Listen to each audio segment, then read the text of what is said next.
沈伯洋留美回來，很好笑哈，他公布了競選主視覺的曝光，哦，那顯然是看過嘉宇的穿的衣服，搭配手機喊台北順起來，順起來 ，Future 順，他是用这個英文的順快啊，但是台語嘛，一語雙關啊，英文的順，中國的這個國語的順跟台語的孫啊，那另外呢，主視覺橘色，我也是親民黨推薦的。橘色啊，宋主席会走出来，宋主席要走出来，宋主席要帮他站台啊。那他說台北目前3大問題卡啊，所以呢要順，打掉這個卡關的卡啊，要順起來，經濟活起來，美感自然來，然後呢順時鐘轉起來啊，要轉得順利啊。那所以他的口號就叫做台北順起來啊，台北順起來啊，對哈。但是綠都沒有，民進黨啊。民進黨怎麼都沒有看到綠色呢？哦，所以大家就很奇怪，為什麼是橘色呢？哦，他說因為橘色是溫暖的，是陽光的。哦，那這個，所以我們看跟親民黨很像嗎？很像啊，顏色也很像，都很像啊。橘有很多種橘哎。但是很像。这個色號這麼接近，蠻接近啊，感覺蠻接近的，蠻接近的啊。橘跟白，蠻接近的。新黨的黃也橘底白字哈。对啊，一樣的。然後呢，這個沈伯洋跟吳思瑤罵蔣萬安說：“你前2天你很神勇啊，什麼凱道啊，就這個去集會啊，要這個倒閣啊，內閣要換啊，怎麼連這3天都不去接受訪問了呢？說都躲聯訪哦，就是記者訪問常常因為大家很多各種媒體來聯訪哦。那說沈伯洋訪美的時候，每天穿防彈衣，誰要打他？”吳思瑤說：“全台灣人都要守護民主之寶，沈伯洋民主耍寶，民主之寶哦，好吧。那另外呢，這個沈伯洋說黃國昌不尊重女性，因為呢在立法院的時候呢，對沈伯洋就比較客氣，對范雲態度就不好，所以呢表示他不重視女性哦，所以呢這個不需要把女性獨立起來，每項政策哦，沈伯洋說都與性別有關，但是呢不需要分別女性，因為黃國昌不尊重女性，我是尊重的啊。那另外呢，陳志涵就說啊，你空話講太多了，拿出證據嘛。黃國昌怎麼不尊重女性呢？好，我們看一下。台北順起來 ，Future 順。公布全新競選主視覺，採用橘色，說是象徵民進黨台北市長參選人沈伯洋的風格，卻沒借任何綠色。我們希望大家的日子能夠順暢。所以呢，我們在看我們的日常生活的時候，我們都希望大家能夠順順的過一天，不管是從老宅的改善、交通的順暢，那是因為呢，覺得這種溫暖跟陽光的顏色能夠代表我的特質，不管是小物啊什麼等等之類的，會看到很多綠色的元素。未來敬請期待。但沈伯洋前1天出席女性座談，點名民眾黨主席黃國昌對待男女立委態度差超多，最基本的性別尊重在國會都做不好。是都市設計，也是女性政策。請問一下，這個沈伯洋參選人，你到底知不知道你在說什麼？開始來攻擊黃國昌主席哦，說什麼這個黃國昌主席呢對這個女性講話比較大聲。我想攻擊人一定要有相關的這個證據，請他把相關證據拿出來。回嗆沈伯洋，民眾黨加入戰場。這沈伯洋蠻怪的，他的對手是蔣萬安嘛，黃國昌又不選台北市長，那罵黃國昌幹嘛？我不知道他想什麼。來，台北順起來，為什麼用親民黨的顏色，沒有用民進黨的顏色？我今天剛好就是穿這個橘色，我覺得怎麼會這麼巧？沈伯洋跟我真的太有默契了。那是好還是不好？穿到年底啊。橘色我覺得很漂亮，說實話我覺得很亮哦。那沈伯洋他這個主視覺，他就是希望給大家溫暖陽光的感覺，就是象徵他就是一個很溫和、堅定、暖男的形象嘛。他是這樣的人嗎？他真的是一個非常客氣、有禮貌、很謙卑的一個人，所以我覺得这個跟那個黑熊的印象不太一樣。對，所以我覺得那個黑熊的刻板印象，其實大家要多接觸、多認識。你只要多跟他聊天，你就會知道說，他是一個這個學問很豐富，而且呢，他非常的肯去虛心求教的一個人。所以我覺得他對於台北市有他的理想。那為什麼這一次用台北順起來，就是因為說，他覺得像1999啊、水溝啊、交通啊，這個台北市呢什麼都卡卡的，都更也卡卡的。那如果能夠順起來，大家的生活就會更順，能夠去實現它的這個台北的願景，就是一個更好的生活、更好的未來。那其中就包括說，不管是交通不管是我們在育嬰幼兒等等的這些部分，讓父母親子上班的路上都覺得生活很平順，所以順起來。那它的順的，大家如果發現那個設計的 SOON 的 O， 它是用一個箭頭代表一個順時針是有設計的。台北順起來，順希望大家感覺聽起來很像慫。台北市呢，就是能夠讓大家心情都很好。那我覺得就是一個正面陽光、正能量的感覺。那我覺得還搭配一個手語哦。今天大家如果看到，他們還特別學一個台北順起來的手語。那希望以後大家見面的時候都能夠比台北順起來的手語，我還不會比哈，回去練一下。為什麼沒有邀請你去？這個，因為他今天這個記者會可能只有主委吧，還有這個沒有邀請議員，不尊重女性。沒有啦，我觉得沈伯洋的這個競選主軸比較像台北空起來哈，空空的哈，而且我就覺得他講話都空空的。譬如說，解決內湖的交通問題，就是要工作在這裡，就是住在這裡。那我最近要質詢民政委員會，我就想到我要質詢一下說，那我們信義計劃區要不要來蓋市府公教住宅哈，讓幾萬個公務員都住在信義計劃區，這樣就不會塞車了。因為這是我們沈伯洋市長候選人開的政見。那之前的托嬰政策，他說周免費零托4個小時，就一算哇，30萬個小時的這個缺口，因為台北市應該說全台灣現在各行各業都在缺人當中，尤其是教保員、幼保員更缺。請問一下，你周4個小時誰幫你帶啊？那為什麼沈伯洋都會講出這種美輪美奐，可是卻空洞的政見？我覺得我一直在建議他，我這是善心的建議他，就是多跟他的市議員團隊請教，比如說高嘉瑜一定比他懂市政而不是說自己天馬行空，然後不斷在講生態系，搞到最後我都不知道他要什麼生態系，就空生態系，台北空起來哦。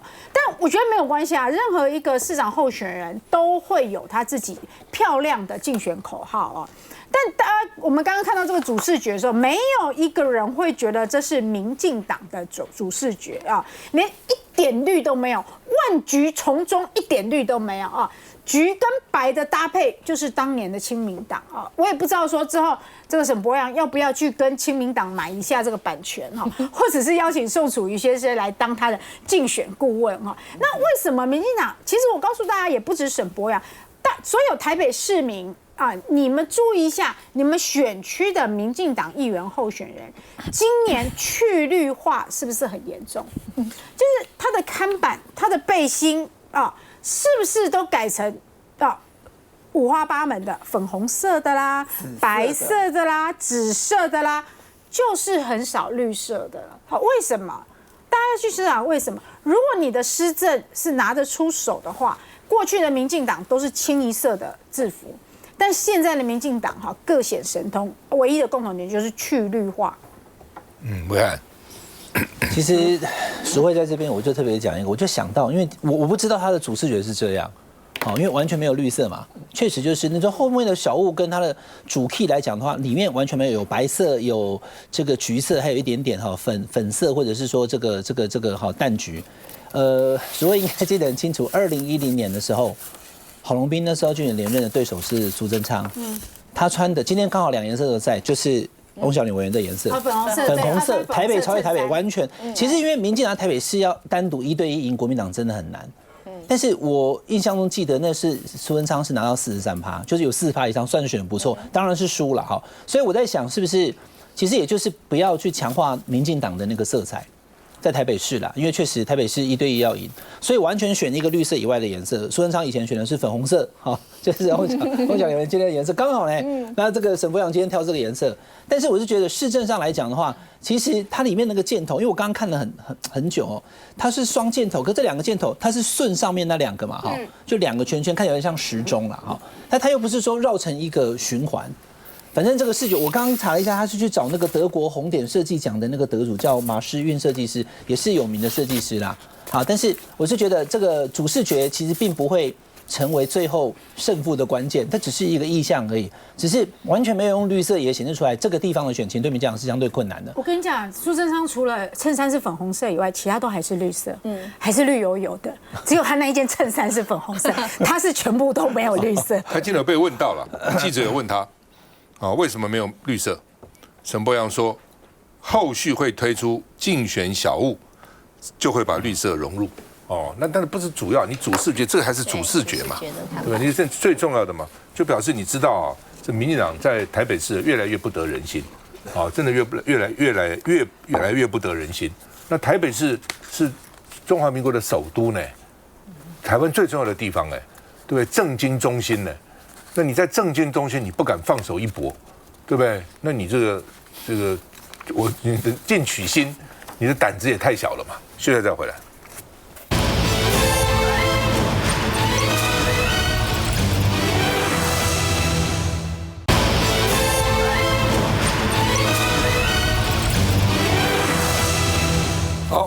台糖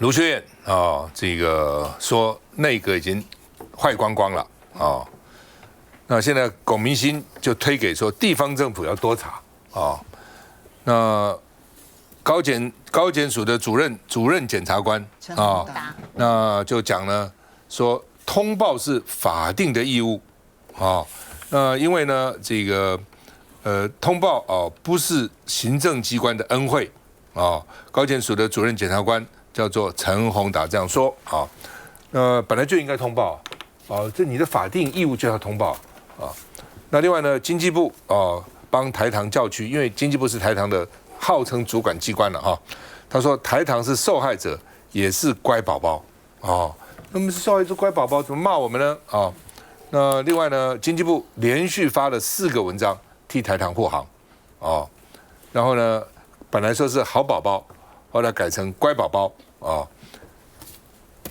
經濟部說問題是在中聯而且呢通報義務不應該無限上綱。台糖為什麼要通報呢？是你中聯要通報台糖呢並沒有隱匿不報因為被懷疑是不是隱匿不報嘛那另外呢這個經濟部長回酸盧秀燕說，地方政府你多查幾次就好了，就不會發生有這個自來油的事件啦那另外呢，這個黃國昌說呢，卓榮泰滿口廢話，他說台糖該通報就有通報。黃國昌說，過去1個月從來沒有揭露過，他什麼時候通報了？通報了誰了？而且呢，經濟部說台糖是好寶寶，王鴻薇就挺陳宏達檢察官說，造出民進黨政府官官相護。那另外呢，這個台糖有沒有義務通報毒油？台大的教授詹長全說，公共治理跟政府的誠信問題。你明明知道，而且你台糖還是國營事業呢，你知道為什麼不通報呢？什麼叫做沒有通報的義務呢？我們看一下，台糖公司自始至終也不是這批油的所有人，真的要通報的話，也是中聯公司要通報。通通都是中聯的責任，最早驗到毒油卻不吭聲。經濟部長龔明鑫說，因為這些油都不是台糖的，那台糖公司也不是通報的這個義務人。反覆強調，台糖不是義務人，但連國營企業都兩手一攤，在黨說這就叫失能。包括經濟部，包括國營事業，台糖，這是整個政府整體的失能。難道中泰院長還要持續戀戰？賴清德總統還要持續神隱？從上到下門神一大堆，封台糖為門神，可是經濟部這口氣吞不下去，臉書發文提供4大 QA， 強調台糖從原料的產品都是用高標自我檢驗的乖寶寶，若無限上綱，什麼都要通報，這是檢舉達人想做的事，不是食品業者的義務。雖然經濟部事後刪刪減減改了幾回，但這些可全部留在編輯記錄裡面。台糖公司它不是查驗的主政機關，如果地方政府說老實話，事前多去查幾次的話，大概我想不良廠商他應該會有所警覺，就不會發生這樣的事情。跟之前沒啥差別，原封不動推回個盧秀燕，要地方政府多多查驗，但台糖驗到毒油，真的沒責任嗎？台東市府就提醒台南市府，明明你們早在賴清德市長任內就制定的食安自治條例可以開罰，雖然最多罰6萬，但你罰了嗎？食品業者發現上游供應的食品有危害消費者生命、身體或是健康之餘，48小時之內主動通報。如果台糖它發現這個上游的食品是有問題的，它就有通報的義務。这有代護職守嗎？已經說得很清楚，台糖該通報的時候就有通報。強調台糖都有通報，那或許只是一般民眾不知道。好，今天到底該通報不該通報？其實呢，我今天就把所有的法條，反正這邊很清楚，大家白紙黑字很容易看得出來。食品衛生安全條例裡頭規定的非常清楚，第3條明白的定義什麼叫做食品。食品就是指呢，說供人飲食或咀嚼的產品以及原料，好，這個叫做食品，這是第3條定義是什麼？然後接着是第7條，現在呢，他們就是卡着說第7條呢，只有講說食品業者發現產品有危害安全之虞的時候，要主動的停止製造等等，是產品啊，所以你要變成了完成的成品之後才需要通報。可是其實你在第7條裡頭，你就可以看得出來，他在第2項裡頭就講說，如果你發現它的產品跟原材，你通通要送檢驗。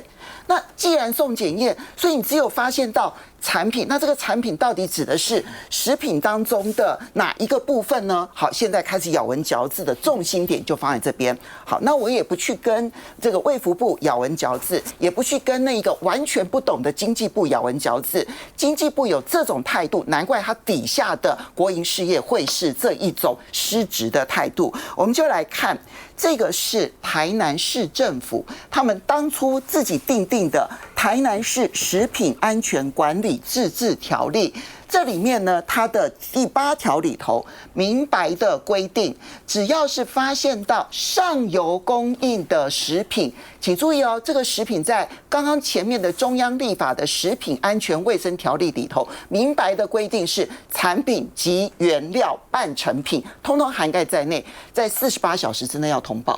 這個是台南市政府的自治條例。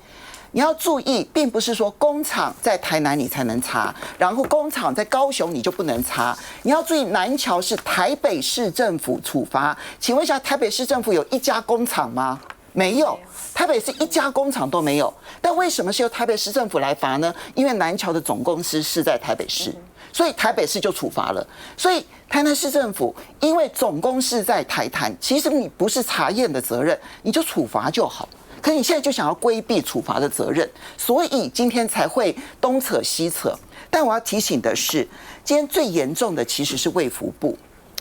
我們這整件事情啊，最糟糕的當然是中聯油脂，我覺得沒有意外，它其實就是問題油的根源。